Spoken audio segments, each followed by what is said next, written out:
Hello Capricorn, Sun, Moon, Rising, and Venus signs. Kamusta po kayo? Sana po nasa mabuti kayong kalagayan. Welcome back po sa Star Tarot. Kung bago kayo rito, welcome din kayo. Thank you sa inyong support. I truly appreciate it and God bless you all. Pauna mensahe ninyo ay Twilight.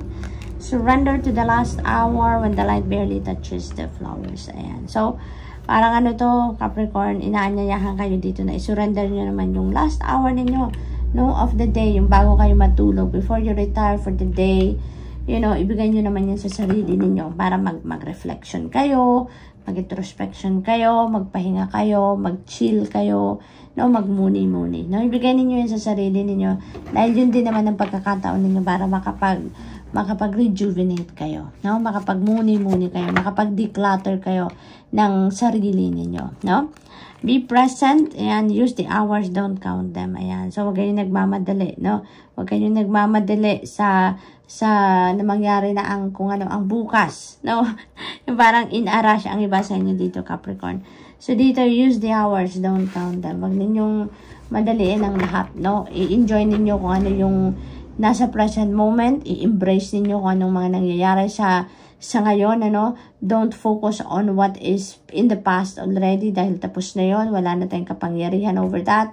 Wag rin tayong masyadong nagmamadali, no, na mangyari na ang mga ang bukas, na dumating na ang bukas, no, kasi lahat naman nangyayari is according to the divine timing. Kaya ang mas mahalaga ngayon, focus tayo sa kung anong nangyayari sa buhay natin sa ngayon, sa present moment. I-embrace natin kung ano ang meron sa ngayon, no?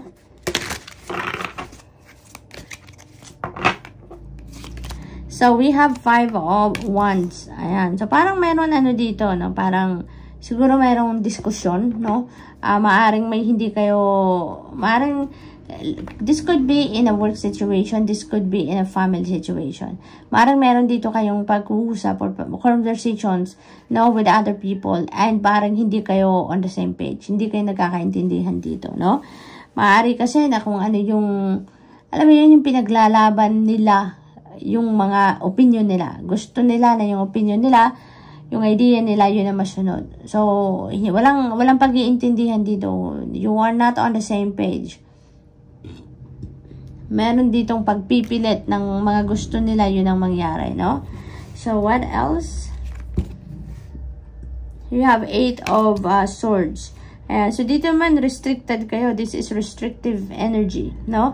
Maaring ang iba sa inyo dito, napipigilan ng sarili, na nagawin ang gusto ninyong gawin, or sabihin ang gusto ninyong sabihin. It's because of, siguro, ano kayo, napanghihinaan siguro kayo ng loob, no? Maring nagdadalawang isip kayo dito, it's because maybe you have lack of confidence sa sarili niyo sa ngayon, kaya maybe yun ang nagpipigil sa inyo para i-pursue ninyo kung ano yung mga gusto ninyong i-pursue, no? Maaring ganun ang ganap.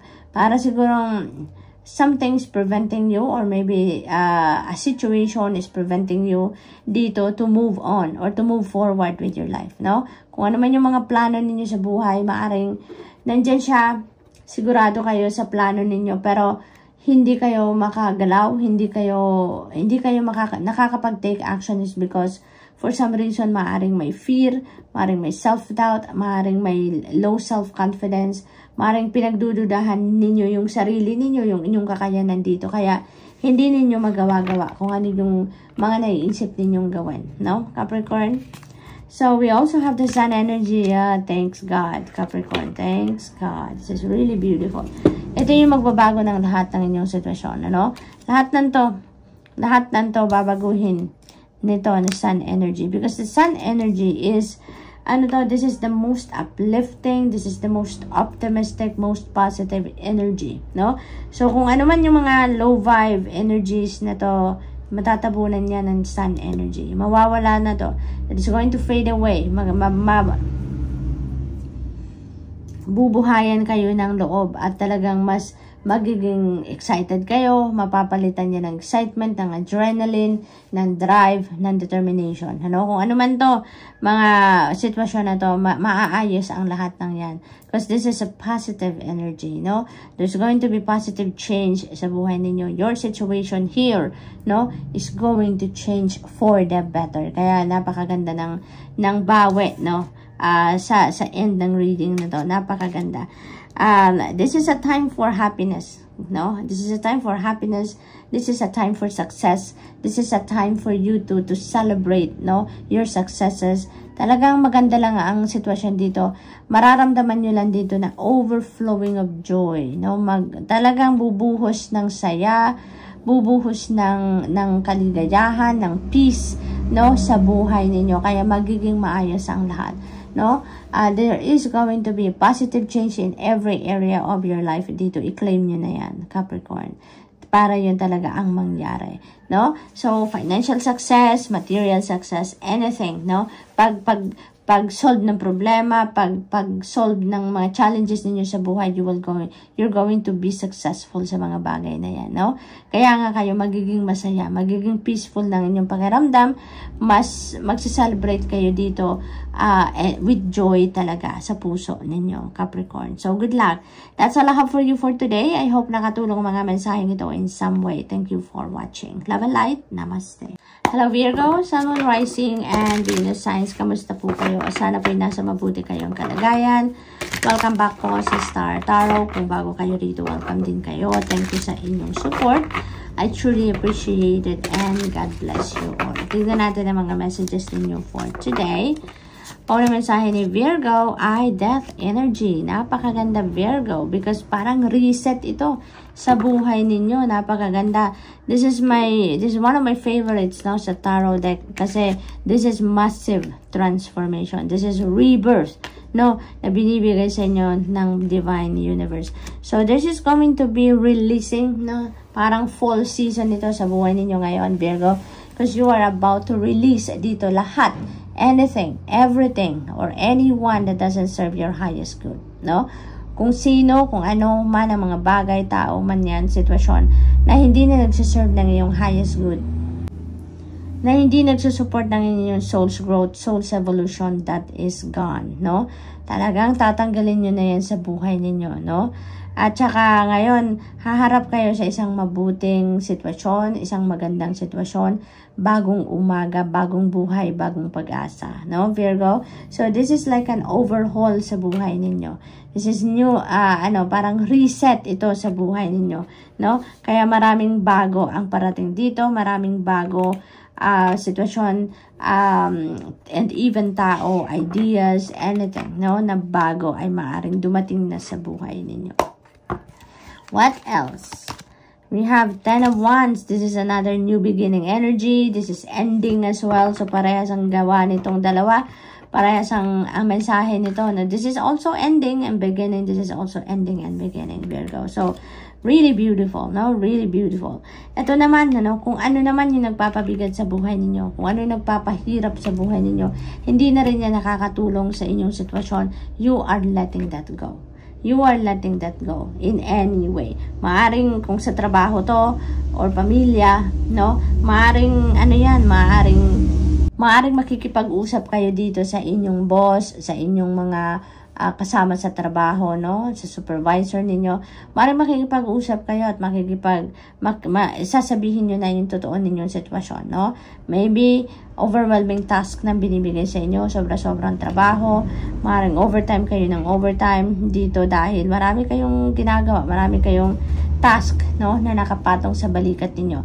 So, maaaring bigat na kayo dyan, nahihirapan na kayo, kaya it's either magki-quit kayo sa trabaho or maaaring hihingi kayo ng tulong dito para sa inyong trabaho, no? So, maaaring ganon.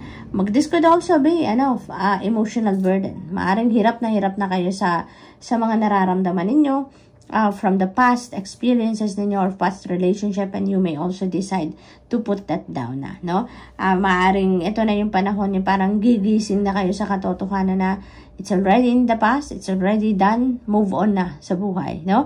Maaaring ganon ang ganap. Maaaring din naman na task ito, overwhelming task din to, obligasyon sa bahay, no? Maaaring ganon. Maaaring lahat naman kayong gumagawa, Virgo. Maaaring lahat na lang, nagtatrabaho na kayo outside of your house, may career kayo outside ng bahay, pag uwi ninyo, kayo pa rin ang lahat ng gagawa. Maaaring din ganun ang sitwasyon. So, maybe you will ask also assistance, no? From the people around you na nasa bahay din para tulungan kayo sa inyong sitwasyon. So we also have 7 of Cups. Ayan, beautiful energy. There are a lot of opportunities na maaaring pumasok sa buhay ninyo sa ngayon, Virgo, no? This could be opportunities, depende sa inyong sitwasyon. It could be in any area. Could be a relationship, could be opportunity to travel, opportunity, a new career opportunity, business opportunity, job opportunity. It could be anything. But, you know what, ang sinasabi lang dito, maaaring mag-cause ito sa inyo ng confusion, mag-cause sa inyo ng kalituhan kung ano ang gagawin ninyo, anong ipaprioritize ninyo, something like that. Kaya, it is very important for you to tune into your intuition. Pakinggan ninyo ang inyong gabay, no, na galing sa Panginoon. Pakinggan ninyo ang inyong gut instinct, no. Sumunod kayo sa direksyon kung saan inaaya kayo ng inner compass ninyo dahil when you do that, no, talaga makakasiguro kayo na sa tamang direksyon kayo dadalhin ito. Tamang desisyon na makukuha ninyo dito ang gagawin ninyo at yung choice dito na best para sa iyo, yun ang makukuha mo dito, no, Virgo? So what else? We have the world energy. Napakaganda. This is really talaga a busy period for you, Virgo. Ang daming pagbabagong magaganap. Ang daming sitwasyon na bago dito para sa inyo. Kasi marami din kayong tatanggalin. With that energy, talagang ang dami ninyong tatalikuran dito na mga sitwasyon, mga bagay, and even tao na talagang it doesn't serve your best interest. This is really a beautiful period sa buhay ninyo, Virgo. Parang malilinis yun na ngayon ang buhay ninyo. This is like a decluttering of your life, major decluttering, no? So this is really beautiful and you are entering a new phase in your life. You are entering a new chapter in your life dito, Virgo. Napakaganda. Ang daming ninyong pagtatagumpayan dito na mga ginagawa ninyo, pinagtutuunan ninyo ng pansin. You're going to claim your victory. Matatapos din na ang mga yan, iiwanan nyo na ang mga yan na hindi naman kailangan, yung mga ganon. And you are welcoming newness, bagong buhay, bagong pag-asa. No? So this is really, really gorgeous. This could also be travel energy, no? So maaaring maraming din ang magbabiyahe sa inyo dito. International or domestic, no? This is travel for some of you, and this is tagumpay, no? This is a time for completion, time for success, no? And time for celebration, no? Sa inyong mga successes, Virgo. So this is awesome. So what else? We have beauty. Ayan, lalabas na ang inyong tunay na ganda. Yung radiance ninyo is going to come out. Maha-highlight na yan sa ngayon. No? Yung kabutihang loob ninyo, Virgo, you know, around this time, that will be in display. So that is really beautiful. What else? We have twilight. Ayan, ibigay nyo naman to sa sarili ninyo, Virgo. Virgo are workaholics. Napakasipag, napakagaling mag-multitask. Kaya naman, you know, kahit naman sa itutulog nyo na lang, ibigay nyo na yan sa sarili ninyo. Wag na kayong magtrabaho, magpahinga na kayo, no? An hour before you sleep, give it to yourself as much as possible para makapag-rejuvenate kayo, makapag-muni-muni kayo, makapag-meditate kayo. You need to replenish the lost energy every day, no? Virgo, nang sa gayon, you will be always on top of your health. You will always be relaxed, rested, so that nasa sentro lang kayo, no? Magagawa ninyo ang kahit anuman ang nasa plate ninyo, kahit ang dami-dami niyan, if you are on top of your health. Okay? So, good luck, and that's all I have for you for today. I hope nakatulong ang mga mensaheng ito in some way. Thank you for watching. Love and light. Namaste. Hello, Taurus, Sun, Moon, Rising, and Venus signs. Kamusta kayo? Sana po nasa mabuti kayong kalagayan. Welcome back po sa Star Tarot. Kung bago kayo dito, welcome din kayo. Thank you sa inyong support. I truly appreciate it. And God bless you all. Paula mensahe ninyo. Share, ayan, the BCB should still make time for each flower, ayan, share, parang yung oras ninyo dito ang i-share ninyo, no? Parang i-share ninyo sa iba't ibang area ng buhay ninyo, hindi lang sa isang area, hindi lang sa isang parte ng buhay ninyo ang ibibigay ninyo yung oras ninyo, parang ganon. This could be also sharing of your blessings, Taurus. Maring now is the period wherein you're going to, to bless other people then, no? Using or through the blessings din na natatanggap ninyo. So, patience, wait for the fruit to ripen, Taurus, no? Patience is a virtue, no? At saka, di ba meron kasabihan na good things come to those who wait. So, when you're being patient, when you're patiently waiting for the things to unfold, no? According to the divine plan, ay nako, talagang mas makakasiguro kayo na makukuha ninyo kung ano ang para sa inyo, kung ano ang best para sa inyo, no? So, ngayon, maaaring ganun ang sitwasyon ninyo, no? Kaya, iniimbitahan kayo dito na mas magpasensya pa kayo, mag-surrender kayo sa divine universe, kasi anyways, no, everything happens in divine order and timing. Diba? Kahit ano naman ang pilit ninyo, kahit anong insist ninyo na mangyari ang gusto ninyo mangyari, if it's not meant to happen, it will not happen. Diba? Kaya, be patient na lang and surrender to the divine universe. No? Surrender to the natural ebb and flow of life. Alright? So, we have joy and make time for the little things today. Kumbaga, wag naman kayo masyadong focus sa kung ano ang nakaraan na, kung ano naman ang bukas. Dito kayo mag-focus, no? Kasi kahit mga liliit na bagay dito ninyo, sa ngayon, maa-appreciate, no? Hindi yung nakaraan na, hindi din yung kung ano ang parating pa lang. So, enjoy life, no? Enjoy every second, every minute na meron kayo at i-embrace ninyo kung ano mga nangyayari, kung ano mga nag-unfold sa ngayon. Alright? So, tingnan natin kung ano pa ang ganap for Taurus. Taurus, we have 8 of Cups. Napakaganda. This is new beginning energy then. New beginning energy. At saka, kung saan kayo papunta dito, you're heading towards happiness. You're heading towards a place wherein you're going to be very contented. You're going to be very happy. Yung ganun, ano? So, this is you heading towards happiness talaga dahil meron din ditong wish fulfillment energy kayo na pupuntahan. Kasi 8 of Cups ito and you are heading towards 9 of Cups, which is happiness, which is wish fulfillment, no? Kaya napakaganda ng pupuntahan ninyo dito, Taurus. Yung decision ninyo na iwanan, kung ano man ang iiwanan ninyo dito, is a good decision, ano? That is a very beautiful decision dahil kung saan kayo papunta, doon kayo magiging masaya, doon kayo magiging contented, doon kayo sa tingin ninyo mas mapapakinabangan ng mundo, 'di ba? You can serve many people, you can serve and touch other people's lives, no? Doon, kaya ano kayo, nagpupursige kayong umalis or pumunta kung saan man kayo gustong pumunta sa ngayon because you know that is where you're going to feel contentment sa buhay. So, good luck to that, Taurus. And dito sa 8 of Cups, this is you walking away kasi from anything, no? A new situation or even tao, relationship, job, whatever it is, no? Because there's nothing there for you anymore, no? Yung parang stagnant energy na ang meron kayo doon. There's no room for growth, no room for advancement, there's no respect, there's no love. Maaaring ganun ang nangyayari sa ngayon. Kasi kung saan man kayo manggagaling dito, kung ano man ang iiwanan ninyo, Taurus, naging masaya din kayo dyan, naging contented kayo, nag-serve yan ng best interest ninyo in the past.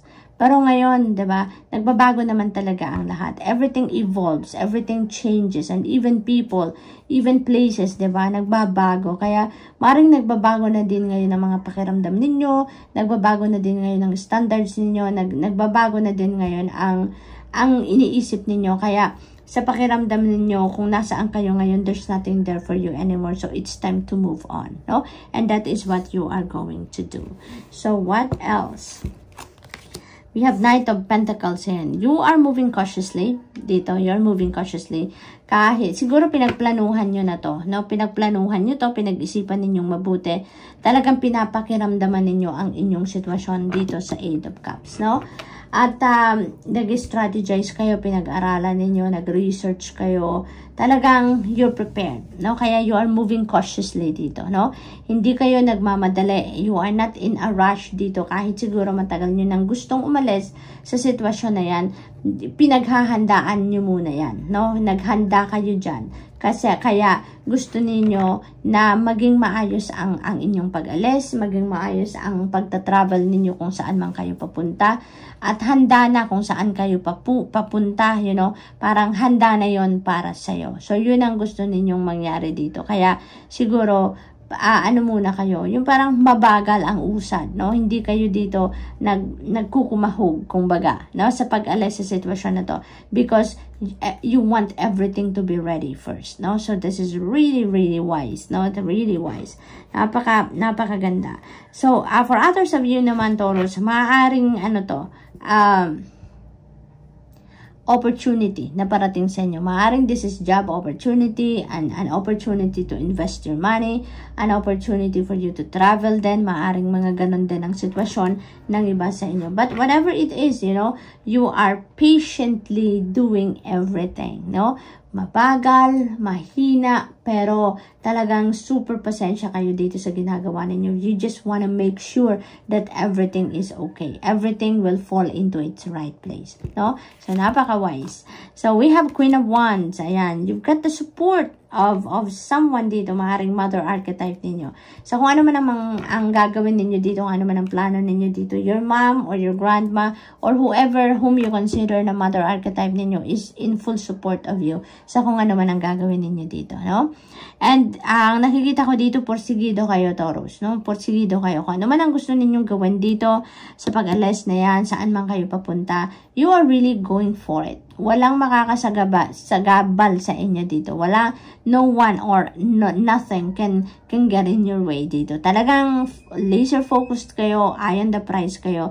Kung ano yung ina-envision ninyo na pupuntahan ninyo, talagang you're gonna make sure na yun talaga ang mapupuntahan ninyo, no? So, good luck to that, Taurus, and that's all I have for you for today. I hope nakatulong ang mga mensaheng ito in some way. Thank you for watching. Love and light. Namaste.